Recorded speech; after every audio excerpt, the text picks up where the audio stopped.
Good morning and welcome to my writing cave. I would like to start to discuss the understanding and the truth around perimenopause. So I've got my notes in front of me because I don't want to get off track because there are a couple of things that I want to address this morning. This is where I've been for more than 12 months, getting down the first draft of my first book. The book discusses the truth about perimenopause, how to claim your vitality and your spark back, what you need to do, what you don't need to do, what perimenopause is, how you know whether you're in it or not. It is literally your manual from taking you from where you are now to an extremely different place so that you can thrive through this time of perimenopause, and not only thrive through perimenopause, but transition successfully into the calm sunrise of menopause, which I'll discuss in just a moment. I really need your help because I need your questions. I need to know what it is that you are confused about. I am going to discuss a claim, and then I'm going to discuss the research behind the claim. And I'm going to back up with the research articles and the claim in my Instagram posts. So this morning I will be discussing the first claim with the research that pertains to your perimenopausal experience. But before I begin, I don't want to miss these things. So I'm just going to look at my notes. I want you to know that this is going to be the scientific research behind common perimenopausal claims. I want to understand why you are so confused. I have some ideas as to why my patients are confused. I have been treating perimenopausal patients in the clinic for the last 25 years. So I've got my own set of confusions. I know what confuses women, but I really want to hear from you. I want to know why you're really confused in perimenopause. And then I want you to have some clarity, direction, and hope. I want to bring you hope. I want to bring you clarity, and I want to bring you direction. And I'd like to answer your questions. So please pop all of your questions in the comments. DM me if you feel a little nervous about the questions.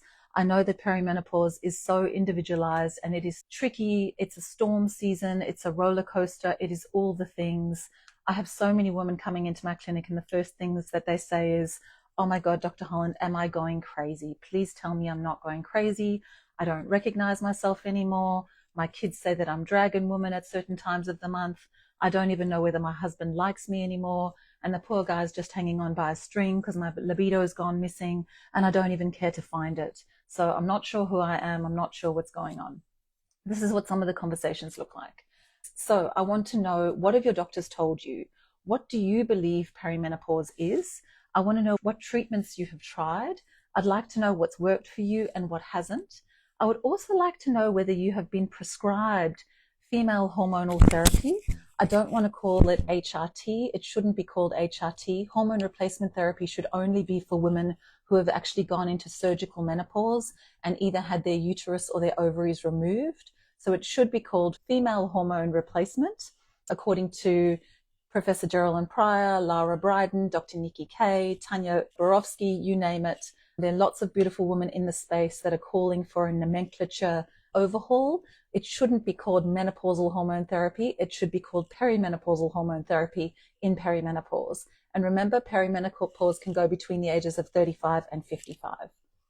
So I want to know what you think is missing from your current approach, from your current botanical, nutraceutical, psychobiotic, or hormonal prescription, because all of these things come together, including the way that you eat, sleep, move, think, and use your medicines, as well as connect with those around you and the way you test so that you can actually see what's going on.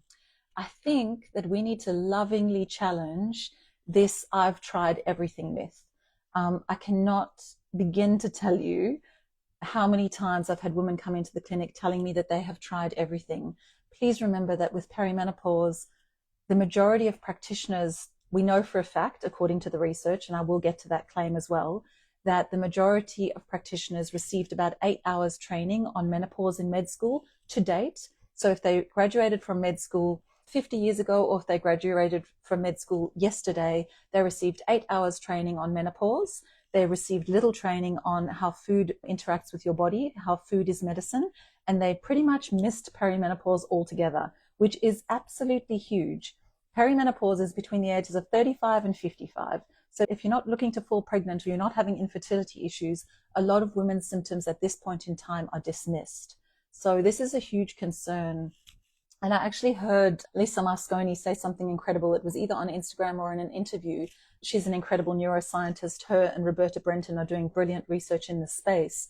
But she basically said women are owed a decade of research, if not more, something to those lines, which is absolutely true. So I've done everything approach. Some of those things have been like Dr. Holland, I've done Weight Watchers, the lemon detox diets, I've done shakes, I've done the restrictions, I've worked out really hard, I've beat myself around, I've taken HRT, I've taken menopausal hormone therapy, I've even taken body identical hormones, and I still feel rubbish. So I think we need to figure out why that is the case. And I obviously have a belief system as to why that is the case. I believe that health is biopsychosocial. So I believe that your biochemistry impacts your psychology, and I believe that your psychology impacts your social experience and your life. And I don't believe that you can out-affirm bad biology. So I think if a biochemical intervention is needed, we need to start there. I also think lots of women haven't actually, this Dr. Holland, I've done everything. I don't think they've actually healed according to the hierarchy of healing, which is determined by how your cells work and how your basic physiology works. So if you haven't healed your gut, ensured that your liver is detoxifying beautifully, your hormonal prescriptions are not going to hold the test of time. You may feel good initially, but they're not going to be sustainable, and neither is the weight loss. The weight loss cycles that I see women in is that they're losing those same 10 kilograms over and over again, and it is an unsustainable weight loss program. I'll have women come in and go, oh, keto was really great for me. I lost the 10 kilos, but unfortunately my hair also started falling out and now I've put the weight back on. So I go, was that really as efficient as it could be? We want change for good, and we want it to be sustainable. The other thing that we need to focus on is your metabolic flexibility. So we have to repair your gut. We need to rebalance your hormones, and we need to reclaim your metabolism for good so that you can burn glucose and fat as fuel. Roberta Brenton shows this very clearly in her research, and that's one of the claims that I will definitely get to this week. I would absolutely love your support. I would love your questions. I want to know your confusion. The more confused you are, the more questions you have, the easier it is for me to share with you. One of my girlfriends actually said to me, I can't believe I'm your friend and I am so confused and I don't understand what's going on. And I thought, you know what? It's so pertinent. We had a couple of conversations. We spoke particularly about the fact that the roller coaster and the storm season is now. It's actually in perimenopause. And obviously my girlfriend we went to school together. We've known each other since, I was trying to work this out the other day.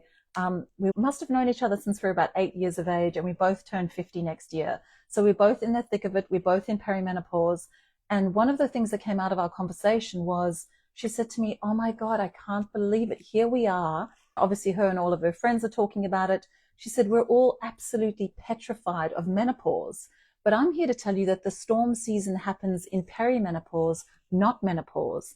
And Professor Geraldine Pryor, an 80-year-old Canadian professor who's been working in the space for 40 years, tells us that perimenopause is estrogen's storm season. So this is where it's stormy. This is where it's the dark night of the soul. This is where the wind is crashing, or the wind is blowing, those waves are crashing.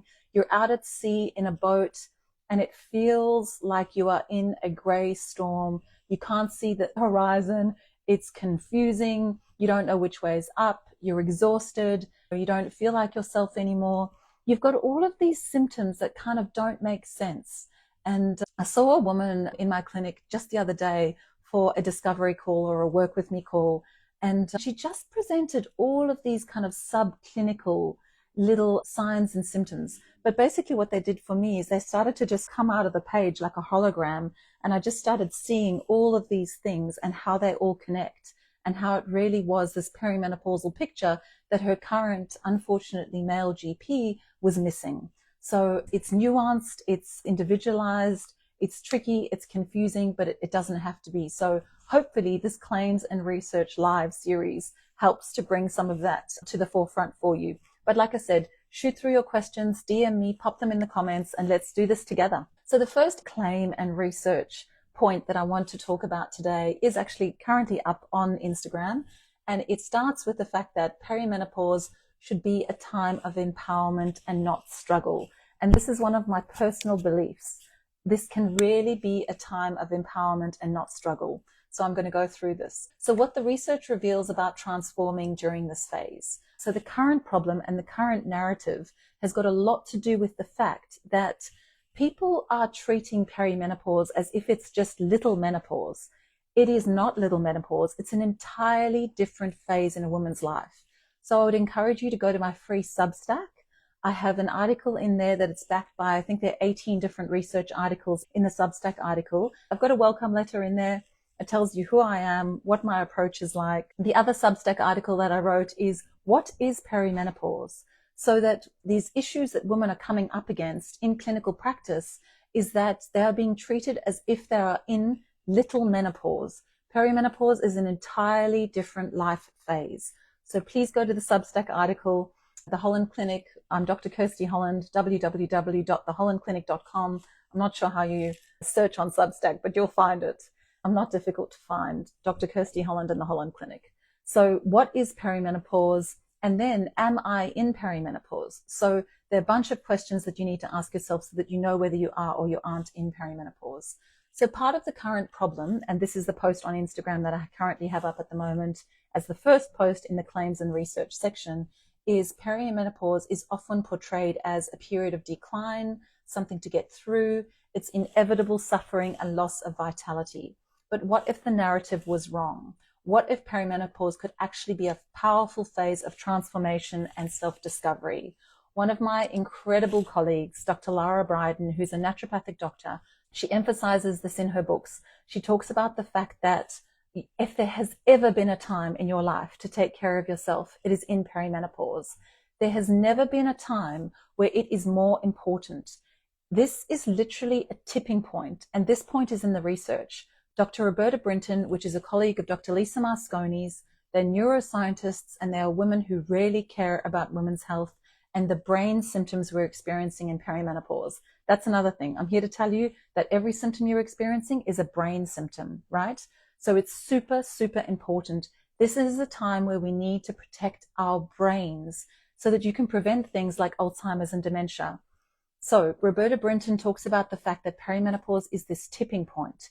You can literally go down one road or the other. You can prevent all chronic diseases. You can prevent heart attack, stroke, Alzheimer's, dementia, osteoporosis, you name it. And on the osteoporosis piece, another reason why perimenopause is not menopause is, guess what? I'm about to drop a bomb.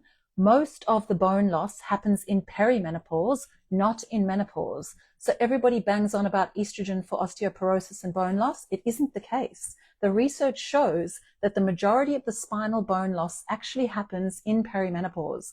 Have a look at Professor Pryor's research. It is all documented and it is very clear. And she makes one of the most important points. Estrogen and progesterone work together. They are a team. Estrogen prevents bone loss, but progesterone ensures that the bone remodels. So they are both imperative for this renovation, if you like, for bone renovation. So the research says, 2021, a randomized control trial. The study is a mindfulness-based stress reduction. So it's basically breathing, it's yoga, it's meditation. These are not soft skills. They make a huge difference. Participants, 104 healthy perimenopausal women aged 45 to 55, 8-week program, 6-month follow-up. What they tested, whether an 8-week mindfulness program could prevent depressive symptoms and improve well-being. The results were clear. So the intervention, weekly group sessions focusing on meditation and yoga practices, and who benefited most? This is so important because so many women come into perimenopause with all sorts of mental health issues, right? So women with a history of depression, higher stress levels, recent exposure to stressful life events. Who doesn't have recent exposure to stressful life events in your 40s? Come on. We've got teenagers. We're splitting up with narcissistic assholes that we've taken their shit for too long. We're moving on. We're starting to date again. We're doing all the good things, right? So early stage perimenopause benefited really well, and a heightened sensitivity to hormonal changes. There are women that are extremely sensitive and they need nervous system support. Women with a high ACE score, like myself, need particular nervous system support. One of the things that I see often in my clinic is that women are diagnosed with ADHD, and it's not to say that they don't have ADHD, but suddenly perimenopausally they are diagnosed with ADHD. The perimenopausal symptoms are not being taken care of. These women come into my clinic with their ADHD meds and their diagnosis, and they still feel like rubbish. Once we start to focus on the perimenopausal symptoms and take care of those, they start to feel incredible. And that is what I'm talking about when I talk about the hierarchy of healing. We need to repair the gut first, rebalance your hormones second, and then reclaim your metabolic health for good. So the takeaway and the truth about perimenopause is mindfulness and nervous system support aren't soft skills. They're evidence-based tools. Perimenopause isn't the end of anything. It can be the beginning of the most conscious, connected, and powerful chapter in your life. Your symptoms are real, but they are also treatable. So this first claim with the research is up on Instagram this morning, and this is the very, very first live that I'm going to do where I focus on all of the claims and the research for you.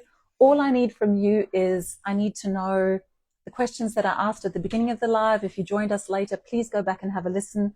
But I would absolutely love to know, yes, is losing your sense of smell and taste a symptom? It absolutely can be, and this has been exacerbated by COVID and also the COVID vax. The research is now showing that losing a sense of smell and taste can definitely be a symptom of perimenopause, as well as phantom smells. Believe it or not, I had phantom smells for years. They've gone away now, but I remember walking down the street going, I'd be speaking to my son or my boyfriend at the time, who is now my husband, and I'd be like, can you smell that? Is that burnt toast? What was I smelling? I was smelling smoking. Everywhere we went, someone was smoking. I was like, can you smell that? That's disgusting. Someone's smoking. Burnt toast, smoking. I think those were the main ones. I also had really itchy ears. If you've had itchy ears or itchy skin, another symptom of perimenopause can actually be breaking out in hives or feeling like you've got an allergy. So if you've got a stuffy nose all the time or an irritating cough or your body's just producing more mucus, that can be due to the anovulatory cycles, a progesterone deficiency and that excess estrogen exacerbating that histamine response in your body. Mast cell activation syndrome is huge in perimenopause, as is autoimmune conditions, because as progesterone decreases, progesterone modulates your immune system. She's absolutely beautiful. She's the goddess. I'm going to get to so much more about progesterone. Is that the last little bit on that takeaway? It is. So that's my very first claim and research part of this series. And like I said, shoot through all of your questions, DM me, pop them in the comments, and I will see you again soon. Take it easy. Have a beautiful day.